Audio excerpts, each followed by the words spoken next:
আসসালামু আলাইকুম। সকলে কেমন আছেন? আশা করি ভালো আছেন। আজকে আমি আপনাদের ৬ কলির পেটিকোট কাটিং করে দেখাবো। খুবই সহজে একটি মাত্র সূত্র ব্যবহার করে আমি ৬ কলির সায়াটি কাটবো। তো ভিডিওটি পুরোটি দেখুন, দেখলেই খুব সহজেই শিখতে পারবেন। তো আমি এখানে আ পেটিকোটটি আমার লম্বা হবে ৩৪ ইঞ্চি এবং কোমর আসবে আমার ৪৮ ইঞ্চি। তো পেটিকোট সাধারণত কাটতে গেলে লম্বা আর কোমরের মাপটি হলেই হয়ে যায়। আজকে আমি আপনাদের কতটুকু কাপড় দিয়ে আপনারা কিভাবে সূত্রের সাহায্যে সায়া কাটতে হয় সেটাই আমি আপনাদেরকে আজকে দেখাবো। তো চলুন শুরু করা যাক। আমি এখানে দোকান থেকে কাপড় নিয়ে এসেছি ২ গজ ৪ গিরা। এখন আমি দেখেন কাপড়টিকে সুন্দরভাবে ৪ ভাঁজে ফেলেছি। এটা হচ্ছে আমার খোলা সাইড। তো দেখেন আমি কাপড়টিকে সুন্দরভাবে ৪ ভাঁজে ফেলে নিচ্ছি। এটা হলো আমার বন্ধ সাইড আর সামনে আমার খোলা সাইড। তো এখন আমি প্রথমে বেল্টের কাপড়টিকে কেটে নিব। সেজন্য দেখেন এই যে এদিকে যে খোলা সাইডটা আছে, আমি এখান থেকে এই পাশ থেকে আমি বেল্টের কাপড়টি কেটে নিব। সাধারণত বেল্টের কাপড়ের চওড়া থাকে ২ ইঞ্চি এবং আমি হাফ ইঞ্চি এক্সট্রা নিব সেলাইয়ের জন্য। এই যে দেখেন এভাবে আমি কাপড়টিকে কেটে দিলাম, দাগ দিয়ে নিলাম। দেখেন আমি খোলা সাইড থেকে নিয়েছি, যেহেতু আমার কোমরে পটি জোড়া লাগবে, পটির কাপড়টি জোড়া লাগবে, সেই জন্য আমি এভাবে ধরে দেখেন ২.৫ ইঞ্চিতে ধরে এভাবে ডাবল ভাঁজ দিয়ে নিলাম। এই যে দেখেন, এই দেখেন এবার আমার টোটাল ৮ পার্ট হয়ে গেল। আমি খোলা সাইডের অংশ থেকে প্রথমে ২.৫ ইঞ্চিতে দাগ দিয়েছি, ৪ ভাঁজে ২.৫ ইঞ্চিতে দাগ দিয়েছি এবং দাগ দিয়ে ২.৫ ইঞ্চি থেকে ধরে এভাবে ডাবল ভাঁজ দিয়ে দিয়েছি। মোট টোটাল আমার ৮ পার্ট হয়ে গেল। এখন দেখেন আমি একটি দাগটিকে আমি গাঢ় করে দিচ্ছি আপনাদের সুবিধার জন্য।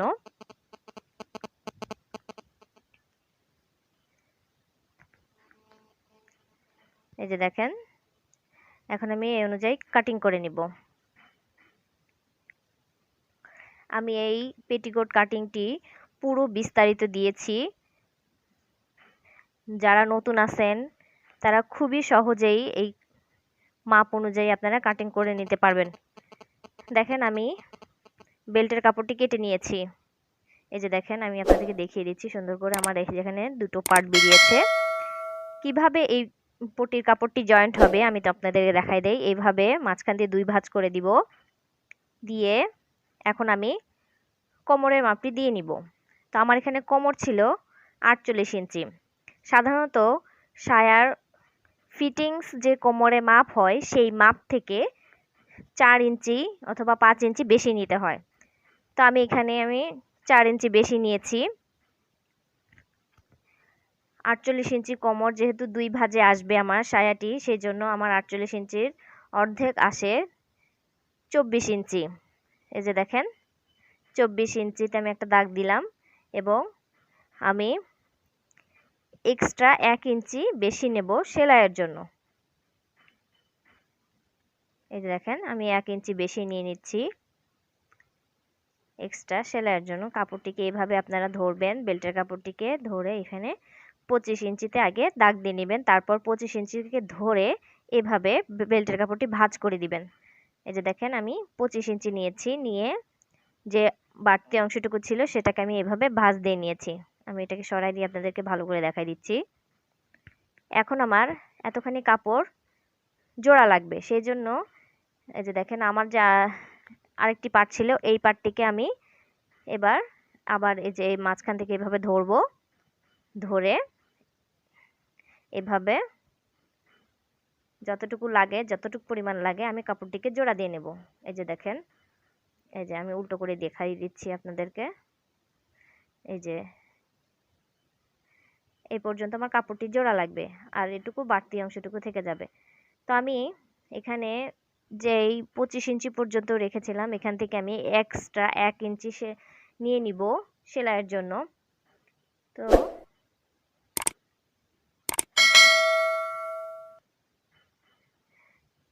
এই যে দেখেন আমি এবার কাপড়টিকে কেটে নিচ্ছি। যদি কোমরের কাপড় বাড়তি থাকে তাহলে কোনো সমস্যা নাই, পরবর্তীতে আপনারা ওটাকে কেটে ফেলে দিতে পারবেন। আমি এবার পুরোটা আপনাদেরকে দেখিয়ে দিচ্ছি। দেখেন খুব সুন্দরভাবে আমার বেল্টের কাপড়টি তৈরি হয়ে গেল। এভাবে সেলাই করতে হবে। এখন আমি আপনাদেরকে এই যে দেখেন 25 ইঞ্চিতে 25 ইঞ্চি পর্যন্ত আমি বেল্টের কাপড়টি আমি নিয়ে নিয়েছি। এখন আমি আপনাদেরকে কলির কাপড়টি কাটিং করে দেখাবো কিভাবে কলির কাপড়টি কাটিং করতে হয়। তো আমি কাপড়টিকে এইরকম ভাঁজেই ফেলবো, টোটাল 4 ভাঁজে সমান করে আমি টোটাল 4 ভাঁজে ফেলেছি কাপড়টিকে, এবং বন্ধ সাইডটি আমার পাশে রেখেছি এবং খোলা সাইডটি আমার সামনের দিকে রেখেছি। এখন আমি আমার কোমরের মাপ ছিল 48 ইঞ্চি। তো 48 ইঞ্চিকে আমি এখন 8 দিয়ে ভাগ দিব। 8 দিয়ে ভাগ দিলে যেটা হবে সেটাই আমার, সেই অনুযায়ী আমি দাগ দিয়ে নেব। আপনাদের কোমর যতই থাক না কেন সব সময় সেই মাপটার সঙ্গে 8 দিয়ে ভাগ দিবেন। 8 দিয়ে ভাগ দিলে যেটা বের হয় সেই রকম করে আপনারা দাগ দিয়ে কাটিং করে নেবেন। তো আমার এখানে 48 ইঞ্চি কোমর ছিল, 48 ইঞ্চিকে 8 দিয়ে ভাগ দিলে হয় 6 8 48। এখন আমি দেখেন এই যে 6 8 48 আমি 6 ইঞ্চিতে দাগ দিয়ে নিচ্ছি এবং হাফ ইঞ্চি এক্সট্রা নিচ্ছি সেলাইয়ের জন্য। আপনাদের কোমর ঠিক যেটা থাকবে সেইটা দিয়েই 8 দিয়ে ভাগ দিবেন, তাহলে বেরিয়ে যাবে কোমরের কলির কাপড়ের মাপটা। তো আমি এই পাশে যে মাপটি দিয়েছিলাম সেম ভাবে অপর দিকে আমি একই মাপ দিব। উল্টো দিকে দেখেন 6 ইঞ্চি এবং হাফ ইঞ্চি এক্সট্রা সেলাইয়ের জন্য নিব। এবার আমি দেখেন ফিতাটাকে এভাবে বাঁকা করে ধরবো। এই পাশে যে সেলাইয়ের জন্য দাগ দিয়েছিলাম সেখান থেকে এই পাশে যে সেলাইয়ের দাগটি আছে 2 সেলাইয়ের দাগে এভাবে ফিতাটি ধরবো, ধরে মাঝখান দিয়ে আমি একটি দাগ দিয়ে নিচ্ছি। এই যে দেখেন আমি মাঝখান দিয়ে দাগ দিয়ে নিয়েছি। এখন আমি এটাকে কাটিং করে দেখাবো। এখন আমার এই যে এটা কাটিং হয়ে গেছে, দেখেন আমি কাটিং করে নিয়েছি। এবার আমি মাঝখানে যে জোড়ার দিকটা আছে এই জোড়ার দিকটাকে আমি ওপেন করে দিচ্ছি, মানে কেটে খুলে দিচ্ছি। দুই পাশে আমি জোড়াটি এভাবে খুলে নিব।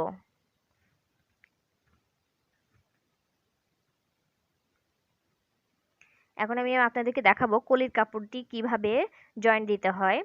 তো তার আগে দেখেন আমি আরেকটু কাজ করব এখানে।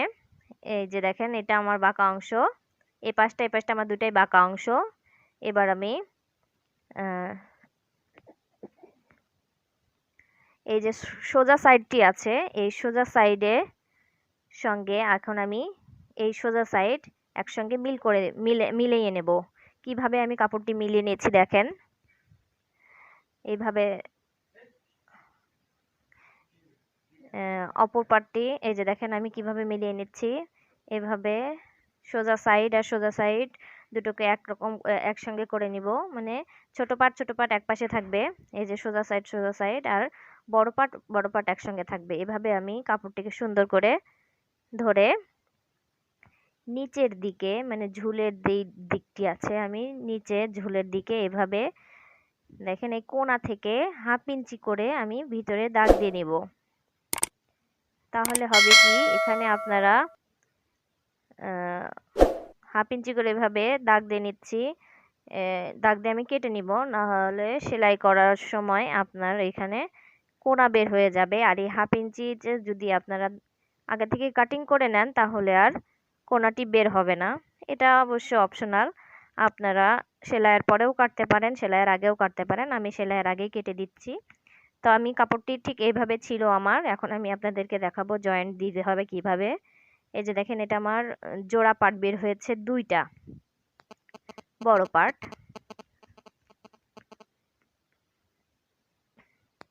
এখন আমি এই যে দেখেন জোড়া পাটের একটি অংশ আমি নিয়ে নিলাম, নিয়ে এই পাশটা আমার ছোট দিক এবং এই পাশটা আমার বড় দিক। তো ছোট দিকটা হচ্ছে কোমরের সাইড এবং নিচে বড় দিকটা হচ্ছে আমার ঘেরের সাইড। এখন আমি দুই পাশে কিভাবে কাপড় দিতে হয় সেটা কি আপনাদেরকে দেখাবো। এই যে দেখেন এখানে যে 4টি কলি বের হয়েছিল আমার, সেই কলির ভিতর থেকে যে কোনো একটি পাট কলি নিয়ে নিব এখন আমি। আপনারা সব সময় একটা দিক খেয়াল রাখবেন, সায়া অনেক সময় অনেকেই সেলাই করেন সোজা পাট উল্টো পাট ঠিক রাখেন না। তো আমি এটাকে আপনাদের দেখাই দিব। দেখেন এদিকে আমার সোজা সাইড আর এটা আমার বাঁকা সাইড। তো আপনারা যদি মনে করেন যে বাঁকা সাইডের সঙ্গে বাঁকা সাইড জয়েন্ট দিবেন, তাহলে এই পাশে যদি বাঁকা সাইডে জয়েন্ট দেন তাহলে এভাবে জয়েন্ট দিবেন এবং অপর পাশটি আপনারা বাঁকা সাইডেই জয়েন্ট দিবেন। আর যদি মনে করেন এভাবে সোজা সাইড দিয়ে জয়েন্ট দিবেন এর সঙ্গে, অপর সাইডটিও আপনারা সোজা সাইডে জয়েন্ট দিয়ে নেবেন, তাহলে সায়াটি সেলাই করতে খুবই সুন্দর হয়, দেখতেও ভালো লাগে। তো এইভাবে আপনারা দুই পাশে কাপড় জয়েন দিয়ে সোজা করে নেবেন। এই ছিল আজকে আমার সায়া কাটিং। ভিডিওটি ভালো লাগলে অবশ্যই আমাকে লাইক করবেন, কমেন্ট করবেন এবং আমার চ্যানেলটিকে সাবস্ক্রাইব করে রাখবেন নতুন নতুন আরও ভিডিও দেখার জন্য। তো সকলে ভালো থাকবেন, সুস্থ থাকবেন, আমার জন্য দোয়া করবেন এবং আমার চ্যানেলের সঙ্গে সব সময় থাকবেন। সকলে ভালো থাকেন এই দোয়াই করি। আল্লাহ হাফেজ।